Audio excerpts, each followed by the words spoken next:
Isis, c'est la seule déesse, ce serait la seule femme à avoir conçu un enfant sans rapport sexuel. Quand il y a eu le combat entre Seth et Osiris, son mari, quand Seth a découpé Osiris en 14 morceaux, qu'il les a dispersés, Isis est allée chercher tous les morceaux. Elle l'a trouvé. Mais elle n'a pas trouvé le phallus. Ah, donc elle en a fabriqué un. Comme c'est une déesse, elle s'est transformée en oiseau. Elle s'est posée dessus. Et l'essence d'Osiris est entrée dans l'enfant à travers elle. Est-ce qu'on n'est pas un peu dans la fiction? Non. Non, c'est-à-dire que là, nous sommes dans ce qu'on appelle couramment l'Immaculée Conception. Ouais. Parce que quand vous prenez les textes en égyptien ancien, ce sont les mêmes textes. On dit Asesta Mout Necher. Asesta Mout Necher, c'est-à-dire Aseta Maria, mère de Dieu. Mout, mère, Necher, Dieu. Et vous retrouvez les mêmes allocutions. Vous voyez? Et c'est pour cette raison que la chose, c'est qu'il ne faut pas oublier que Clément d'Alexandrie, Alexandre d'Alexandrie, Origène d'Alexandrie, qui sont les pères de l'Église, sont des Africains. Parce qu'Alexandrie, c'est en Afrique.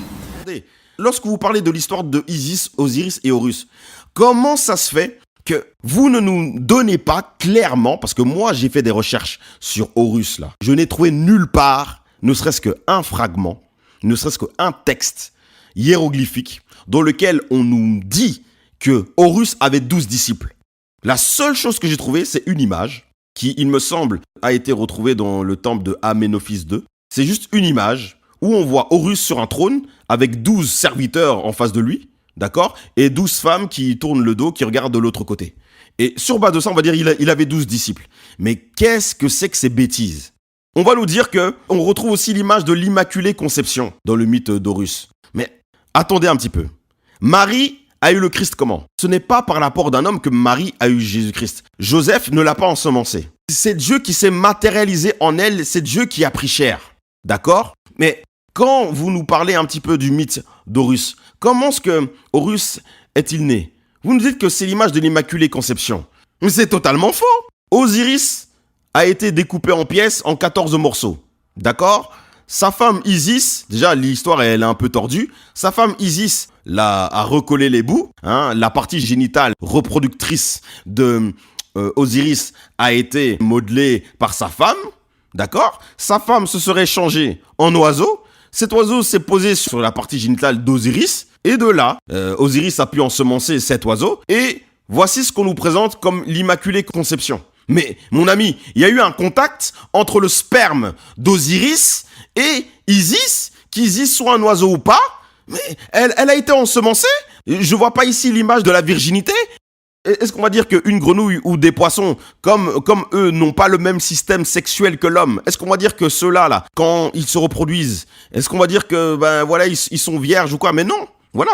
Par rapport à leur système de reproduction, ils ne sont pas vierges. Isis n'a pas eu Horus étant vierge. Elle a été ensemencée par Osiris. Qu'il soit découpé en 14 morceaux ou pas, elle a été ensemencée par Osiris. Il y a eu une relation sexuelle entre eux. Vous voyez? Ça n'a pas de sens.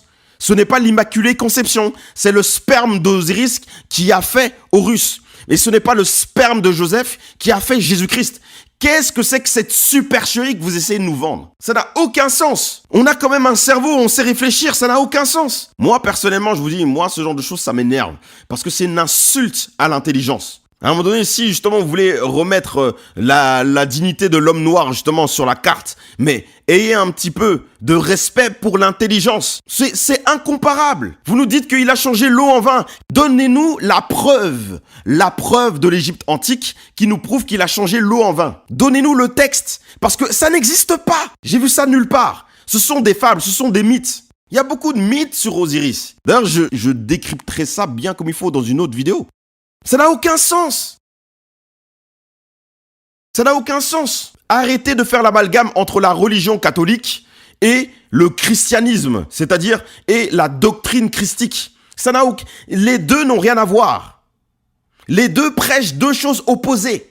Ça n'a rien à voir. D'ailleurs, c'est la raison pour laquelle chaque fois que M. Omotonde essaie de parler de la Bible, de mettre ça en phase avec l'Égypte, ça ne marche pas. Mais une fois qu'il parle du catholicisme, là, ça marche. Pourquoi? Parce qu'effectivement, le catholicisme romain a pour fondation non pas la Bible, mais les religions païennes, c'est-à-dire les religions de l'Égypte antique et aussi des divinités grecques, des divinités, je veux dire phéniciennes, des divinités égyptiennes. Voilà, c'est un melting pot de tout, bien sûr que oui. D'ailleurs même, il y a cette fameuse image même qui circule sur Internet où on voit l'image, comment est-ce que les prêtres de Dagon étaient habillés et comment est-ce que les prêtres catholiques, dont le pape et tout ça là, sont habillés. C'est exactement la même chose, parce que le catholicisme n'est rien d'autre qu'une religion syncrétiste par essence. C'est un melting pot de tout. Moi, ça là, c'était d'abord un premier coup de gueule, parce que j'en ai marre, moi, d'entendre des inepties pareilles et de voir un public qui est là, oh, merci beaucoup pour la connaissance, tout ça. Vous faites même pas des recherches, parce que vous êtes déjà acquis à ça. Osiris n'avait pas 12 disciples. C'est faux. C'est faux. Bientôt, je vais m'attaquer maintenant au tombeau d'Ounas, sur les hiéroglyphes là d'Ounas. Et d'ailleurs, j'aimerais dire une chose. C'est pas parce que quelqu'un nous parle de la résurrection que forcément ça veut dire que voilà, il a supplanté Christ, l'image du christianisme. Mais attendez, mais quel homme, depuis la nuit des temps, quel homme a envie de mourir? Quel homme a envie de mourir? Même ceux qui se suicident, eux espèrent faussement, hein, mais ils espèrent au moins retrouver la paix après la mort. Donc c'est-à-dire qu'ils espèrent quelque part une meilleure vie. Même si c'est une meilleure vie dans le néant, d'accord? Mais ils espèrent au moins autre chose. Parce que l'homme se veut être éternel. Et la Bible même dit clairement que Dieu a mis en chaque homme la pensée de l'éternité. Donc que Ounas, que tel ou tel pharaon ait noté ça, ce n'est pas du tout une révolution. Quel homme a envie de mourir? Adam et Ève eux-mêmes n'avaient pas envie de mourir. C'est la raison pour laquelle Dieu a dit, si vous mangez de ce fruit, vous mourrez, vous mourrez. Quel homme a envie de mourir? D'ailleurs, voilà, personne. D'ailleurs, une chose qui est assez bizarre, c'est que la notion de résurrection dans l'Égypte antique, ce sont même pas, on va dire, ce sont même pas des dieux matérialisés en chair qui l'ont fait, mais ce sont juste des dieux. C'est-à-dire que si des dieux se ressuscitent, où est la gloire? Où est la gloire? Si Osiris a été ressuscité par son fils Horus, où est la gloire? Parce que ces personnes-là, je veux dire, parce que cette histoire d'Osiris, Horus et tout ça, là, machin, ce sont des fables, ce sont des mythes, d'accord? Ce sont des divinités. Ces personnes-là n'ont même pas été des pharaons, ils n'ont même pas régné à une période précise, d'accord? Donc tout ça, ça s'est passé dans le spirituel. Donc, où est la gloire? Or que mon Dieu, à moi, s'est incarné en chair. Et là, il a prouvé à tous les hommes, d'accord? Il a démontré à tous les hommes sa puissance. Mais là, où est la gloire?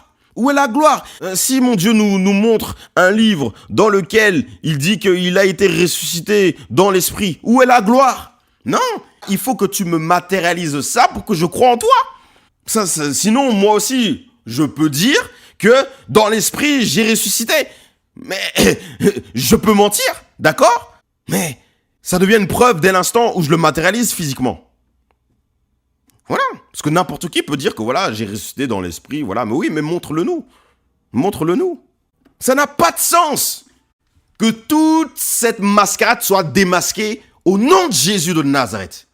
Donc en bref, là où je veux mettre l'accent, c'est sur le caractère visible de la résurrection dans le christianisme et le caractère invisible de la résurrection dans l'Égypte ancienne. C'est-à-dire que dans l'Égypte ancienne, on vous parle d'une résurrection que vous ne pouvez même pas vérifier. C'est écrit point barre. Tandis que dans la Bible, le Seigneur, il a dit: allez, faites de toutes les nations des disciples, baptisez-les au nom du Père, du Fils et du Saint-Esprit, guérissez les malades, ressuscitez les morts, etc., etc. Donc, à nous autres chrétiens, à nous autres qui avons réellement reçu le Christ, le Père nous a donné le pouvoir de ressusciter même des morts. Donc on ne se pose pas de questions. Oui, mais avec le concept du Dieu unique, donc techniquement il n'y en a qu'un, donc ça évite de se dire bon, je vais voir chez le voisin si effectivement les textes ne sont pas antérieurs. On ne se pose pas ce genre de questions lorsqu'on est dans la Bible. Parce qu'on vous dit voilà, c'est la parole de Dieu, vous prenez et puis c'est bon. Mais il y a un passage de la Bible avec lequel je suis en total désaccord. C'est le dernier. N'allez pas au-delà des Écritures. Vous voyez? Et c'est ça. Déjà, c'est faux. Les derniers versets d'Apocalypse 22 ne nous disent pas de ne pas aller au-delà des Écritures, mais plutôt de ne ni rajouter, ni retrancher aux Écritures. C'est tout à fait différent. C'est tout à fait différent. Mais puisque je pense que vous parliez quand même de cela, je vais vous répondre. Et donc, par rapport à cela, j'aimerais juste dire, par rapport en fait aux propos du monsieur, ce n'est pas que la Bible nous dit de ne pas aller voir ailleurs, de ne pas regarder ailleurs. Cette même Bible nous dit dans Apocalypse là-bas, que celui, 22, là, que celui qui veut pécher, pêche encore. Que celui qui se sanctifie encore. Ce qui veut dire que la Bible même ne vous dit pas d'absolument rester basé sur elle. Mais bien sûr que non. Dieu donne le libre arbitre aux hommes. Si vous voulez aller voir ailleurs après d'autres divinités, mais vous êtes libre. D'ailleurs, c'est ce que vous-même vous êtes allé faire. Est-ce que le Dieu de la Bible vous en a empêché? Vous y êtes allé, faites ce que vous voulez. À un moment donné, il faut arrêter. Mais maintenant, vous allez dire que oui, que la Bible nous dit de ne rien retrancher et de ne rien rajouter. Mais monsieur, mais c'est tout à fait logique. Est-ce que même votre collègue, monsieur Omotunde, accepterait que X ou Y personne vienne rajouter tel mot, telle lettre, telle virgule à tel endroit dans sa phrase, sans son consentement, sans lui demander la permission, rajouter des phrases, retirer des phrases? Bien sûr que non, il n'accepterait pas.